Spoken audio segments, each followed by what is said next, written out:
औलाद का मोह। दिलीप और सुधांशु नाम के दो भाई थे। दिलीप की शादी कावेरी के साथ हुई और सुधांशु की शादी माया के साथ। शादी के बाद दोनों भाई अपनी अपनी पत्नी के साथ खुशी खुशी रहा करते थे। दोनों भाइयों के परिवार एक ही घर में रहता था, साथ में खाना, साथ में घूमना। कुल मिलाकर दोनों भाइयों का परिवार खुशहाल परिवार था। कुछ सालों के बाद दिलीप की पत्नी कावेरी को एक बेटा हुआ। भैया, आज मैं बहुत खुश हूँ, चाचा बन गया हूँ मैं। हाँ भाई साहब, इस बच्चे के घर में आने से तो रौनक आ गई है। मैं सबको बताऊंगी कि मैं तो चाची बन गई हूँ, चाची। तुम दोनों कितने अच्छे हो। हमारे बच्चे के आने से ऐसे खुश हो रहे हो जैसे ये बच्चा तुम्हारा ही हो। बस भैया, अब आपका बेटा इस दुनिया में आ गया ना, हम भी कोशिश करेंगे कि हमारा भी बच्चा जल्दी से इस दुनिया में आ जाए। और फिर आपका और हमारा बच्चा दोनों मिलकर दिन भर घर के आंगन में खेला करेंगे। कितना मजा आएगा ना। सच कहती हो माया, मैं भी उसी दिन का इंतजार कर रही हूँ जब तुम्हारी भी गोद भर जाएगी और मेरे बेटे को एक छोटा भाई या बहन मिल जाएगी। 1 साल बीत जाता है। दिलीप और कावेरी का बेटा अब 1 साल का हो चुका था, लेकिन सुधांशु और माया की कोई औलाद नहीं होती। माया, लगता है कि हमारी जिंदगी में बच्चे का सुख ही नहीं है। ऐसा क्यों कहते हैं? दिलीप भाई साहब का बेटा भी तो हमारा ही बेटा है ना। तुम्हारी बात बिल्कुल ठीक है माया, लेकिन फिर भी हमारा खुद का एक बच्चा होता तो कितना अच्छा होता। हाँ, कावेरी भाभी भी हमेशा कहती हैं उन्हें अपने बेटे के लिए एक छोटा भाई या बहन चाहिए।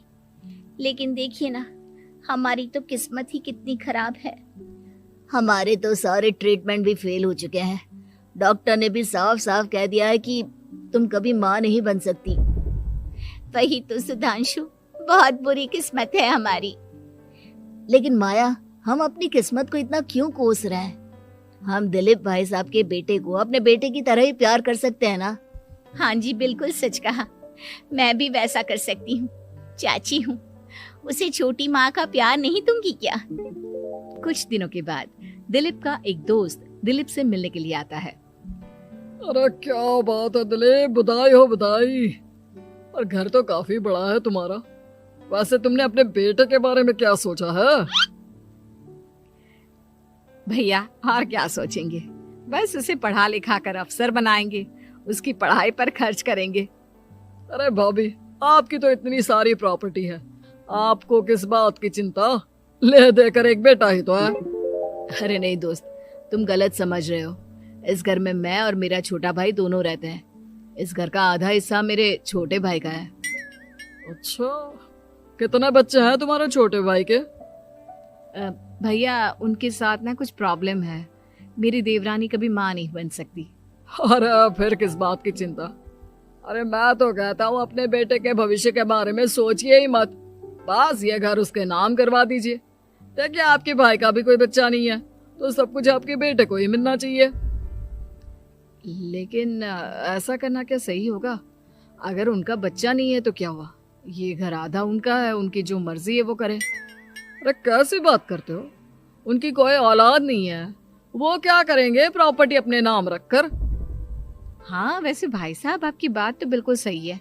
अब जो कुछ भी है वो हमारे बेटे का ही तो है।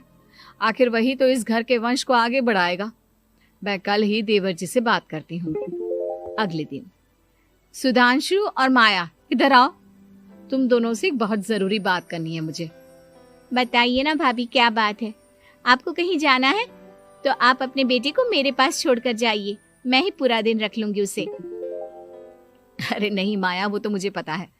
मैं किसी और चीज के बारे में बात करना चाहती हूँ। बताइए ना भाभी, क्या बात है?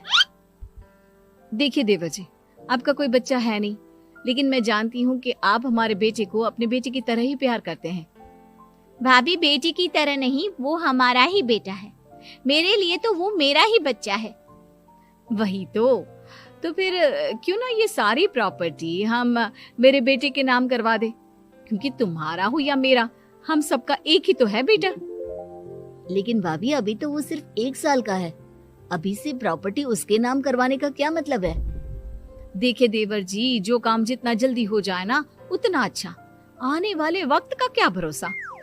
भाभी भरोसा क्यों नहीं, हम तो हमेशा आपके बेटे को माँ बाप की तरह ही प्यार करेंगे।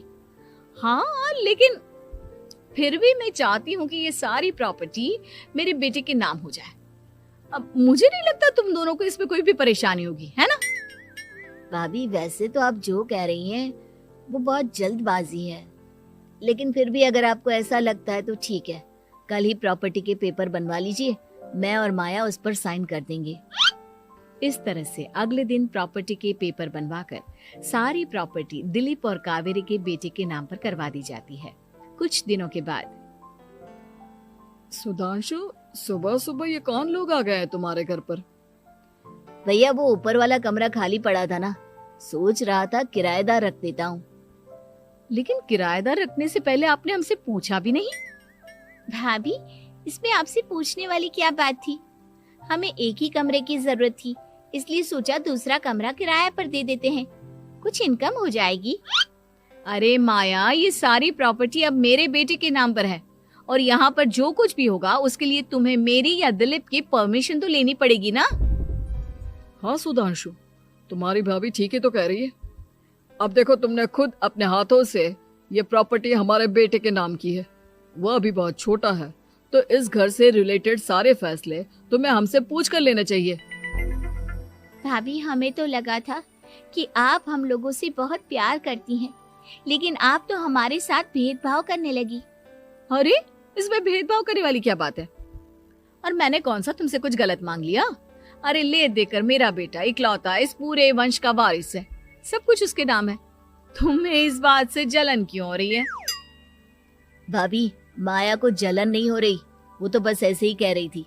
सब जानती हूँ मैं, इसकी खुद की तो कोई औलाद पैदा नहीं हुई, बस इसीलिए जब देखो तब मेरे बेटे पर बुरी नजर डालती रहती है।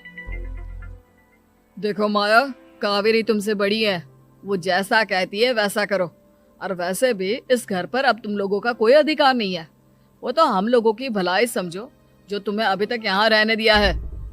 भैया आप इतने कैसे बदल गए? इस प्रॉपर्टी ने आपके दिल से हमारे लिए प्यार पूरी तरह खत्म कर दिया है क्या?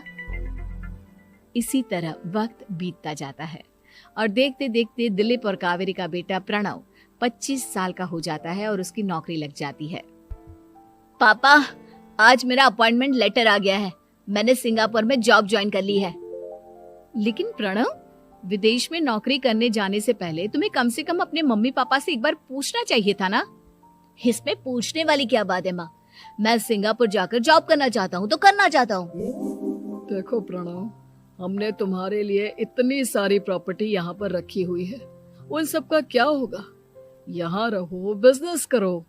सॉरी पापा, मैं यहाँ रहकर कोई बिजनेस नहीं करने वाला, और ये जितनी भी प्रॉपर्टी आपने मेरे लिए संभाल कर रखी है ना, ऐसे ही किसी को दान में दे दीजिए, क्योंकि मैं सिंगापुर से वापस इंडिया आकर कभी नहीं रहने वाला। दिमाग खराब हो गया है तेरा, जानता नहीं तेरी वजह से हमने तेरे चाचा चाची से लड़ाई करके पूरा घर तेरे नाम करवा दिया था। हाँ तो ऐसा करने से पहले आपको सोचना चाहिए था ना। और मम्मा, मैं तो वैसे भी उस वक्त 1 साल का था, मेरा इस मैटर से कोई लेना देना नहीं है। कैसी बात कर रहा है ये लड़का?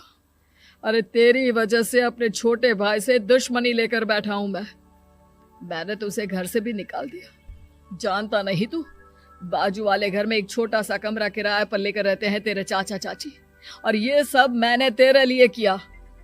देखिए पापा, आपने जो कुछ भी किया अपने लिए किया।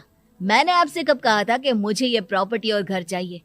और वैसे भी अपने भाई के साथ इस तरह का बिहेव करके आपने कोई अच्छा काम तो किया नहीं।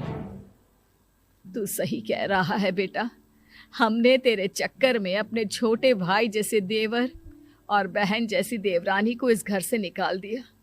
बहुत बड़ी गलती हो गई मुझसे। ठीक है मॉम, तो अब आप अपनी गलती सुधारो, लेकिन मुझे तो फॉरेन जाना है, मैं वहीं जाऊंगा।